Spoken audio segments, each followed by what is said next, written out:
Sharpen your axes, heroes. We've got a tree to deal with.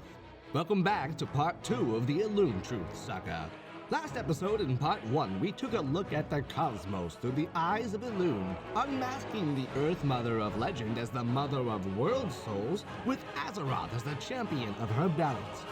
Now it's time to back these claims up. I'm your host, Nazax, broadcasting from Knowledge Wars HQ. And what if I told you that Dragonflight and the War Within have already provided us vital pieces to this puzzle?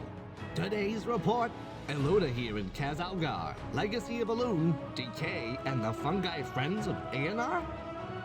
Yeah, that's right, I'm talking fungus, mold, spores, and mycelium. Did you know that on a biological level, animals are considered closer to fungi than plants?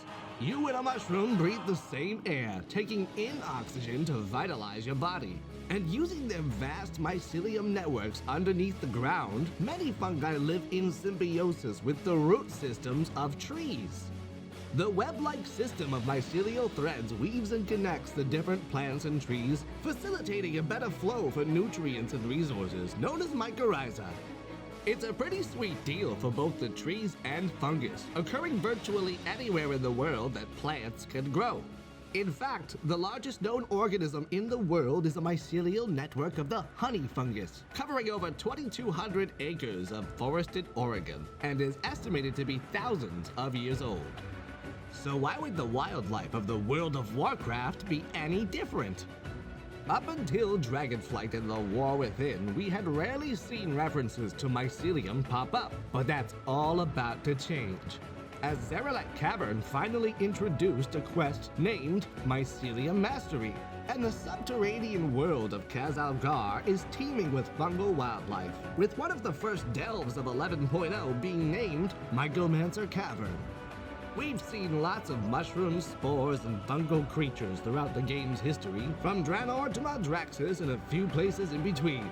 So don't you find it strange that we haven't explored this mycelium connection as it pertains to the ever-famous world trees of Azeroth? Introducing Elun'Ahir, the first world tree. In patch 10.2, Guardians of the Dream, this book, The Legend of Elun'Ahir, details the story of its planting and sorrowful fate, leaving clues to its whereabouts.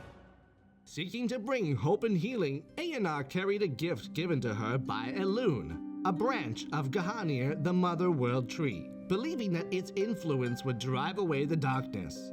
So she reached down, planting the branch where it could be fed by river and sky. Its roots extending deep, deep below the surface, it swiftly grew into a tree, which she named Elun'Ahir in honor of her great love. When Aman'Thul saw what Elun'Ahir had done, he chided her. "This is not order," he bellowed. "You have infected this world with uncontrolled chaos." And the High Father grabbed the tree by the trunk and tore it from the earth. Elun'Ahir wept bitter tears that rained down upon the resulting crater. Unbeknownst to Aman'Thul, underground the roots fed upon the tears of Elun'Ahir and grew strong, and Elun'Ahir was pleased, knowing that Elune's legacy would endure. Apparently much later, as the world entered a new age, mysterious guardians arrived to dedicate their lives to protecting the roots. But we're told that's a tale for another time. Presumably penned by a member of the Green Dragonflight, this legend should be considered biased towards Elun'Ahir's cause, and may not be the whole truth as it pertains to the Black Empire and the Old Gods, as it heavily mirrors the Chronicles' telling of that history. But analyzing this history, cross-referenced with the War Within zone previews, reveals hidden truths and raises questions. What is the so-called uncontrolled chaos that Aman'Thul claims Elun'Ahir infected this world with? And how does it relate to Elune's legacy enduring through the roots? You guessed it, fungus, the mycelial network of the first world tree, spreading beneath and beyond Elun'Ahir's influence. These decomposers of the natural world play a vital role in recycling the energy and resources in ecosystems through a necessary but unsettling process: decay. As one of the key elements in the Warcraft universe, this force is as natural as life itself, a vital part of Elune's cycle, turning end into beginning, but is particularly antithetical to the Titan's desired order. The mycelial network that grew within Elun'Ahir's roots enraged Aman'Thul, but chances are that him killing the tree probably only furthered the decay within the roots. In the war within, Blizzard is finally realizing the original vision for Azj-Nerub as it was supposed to feature back in Wrath of the Lich King, with the new zone Azj-Kahet. And if you recall, Northrend is also home to a dead world tree, Vordrasil. With Metzen back at the helm, we just have a hunch that he's revisiting these themes that they may have missed out on delivering to us all those years ago. In Azj-Kahet, the Nerubian zone coming up at 11.0, we can see glimpses of a large root system stretching down into their darkened tunnels. While some regions appear verdant and lively, the depths of Azj-Kahet fester with rot, decay, and all manner of mold. And the source of this filthy fungus? The roots of Elun'Ahir. As we covered in the Secrets of Elune video, the true legacy of Elune is balance. And whether or not Aman'Thul likes it, decay and death are natural parts of the cycles of spirit and life. But here's where things can get spooky. Remember back in BFA where we delved into Uldir, the Titan facility, holding a pseudo-old god created by the Titans, G'huun? G'huun's rot, decay, and mold was a key theme to his raid and dungeons, despite being a blood god to the trolls that followed him. But take a look at these names when paired together. G'hanir, G'huun, Elun'Ahir, Uldir. Coincidence? Well, we'll have to see. But is it really a leap to think that Uldir and G'huun were created as results of studying what happened with the so-called uncontrolled chaos born from Elun'Ahir's roots? Now you might be thinking, how can we be certain that Elun'Ahir was planted in Khaz Algar? Well, when we consider the crater left behind with the Tears of Eonar as mentioned in the legend, take a look at Hallowfall and it all starts clicking together. We'll get to that crystal in the ceiling, don't worry. Eonar planted the tree where it could be nourished by river and sky, and the Isle of Dorn is described as having fertile soil, flowering plant life, and generous waterways. And the Legend of Elun'Ahir only popped up on the 10.2 PTR a few weeks before the announcement of the Worldsoul saga, making the Tale for Another Timeline particularly meaningful.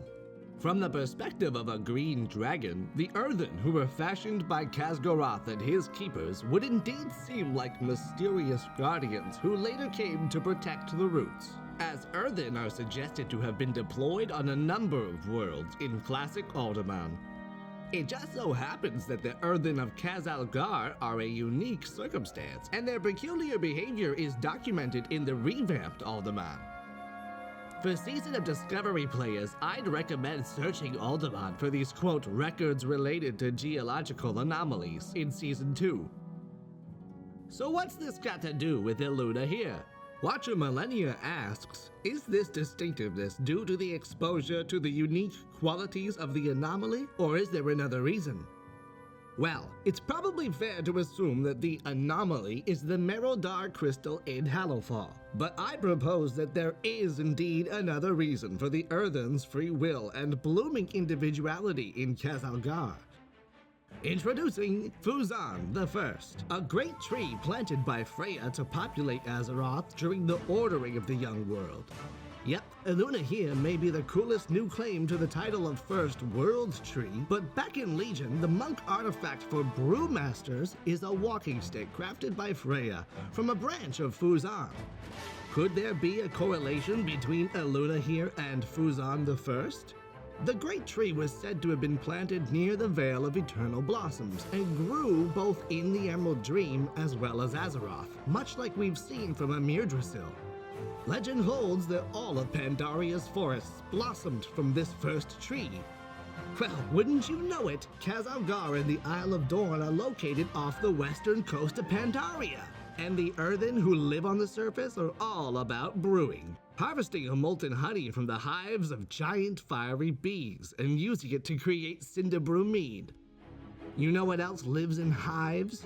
The Akir, Silithids, Mantids, and Nerubians. The Cinder-Bees of the Isle of Dorn are bugs after all, and very likely are born of the most ancient life forms that spread across Azeroth, the Old Gods.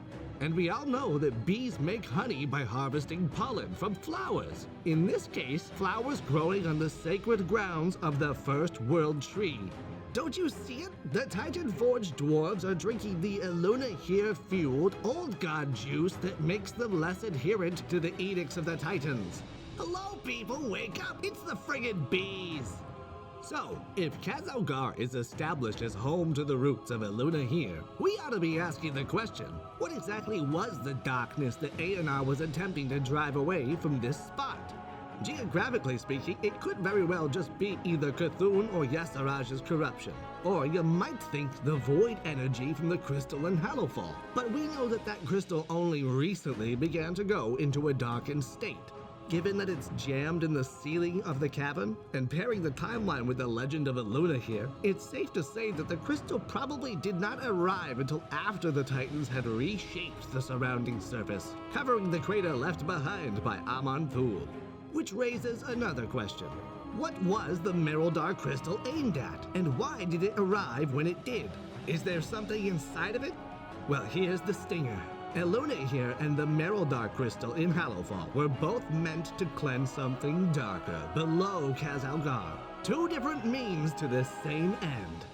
Folks, stay tuned. To keep things orderly, we're going to split this Elun'Ahir Mereldar mystery into two halves for your viewing convenience. In part 2.5, we will delve deep into the terrifying Cobisian depths and crack open the Mereldar's luminous secrets in a speculative patch 11.2 prediction that you won't want to miss. Thank you for tuning in to this episode of Knowledge Wars, where the truth isn't just out there, it's buried under layers of fungal rot and Titan machinery. I hope you enjoyed this first quick look into the War Within's launch content as it pertains to the Elune Truth Saga, and we can't wait to show you how it comes together in the next chapters. Remember, folks, you are the resistance to the Nerubian Mushroom Monarchy. No further discounts on Catch-A-My supplements.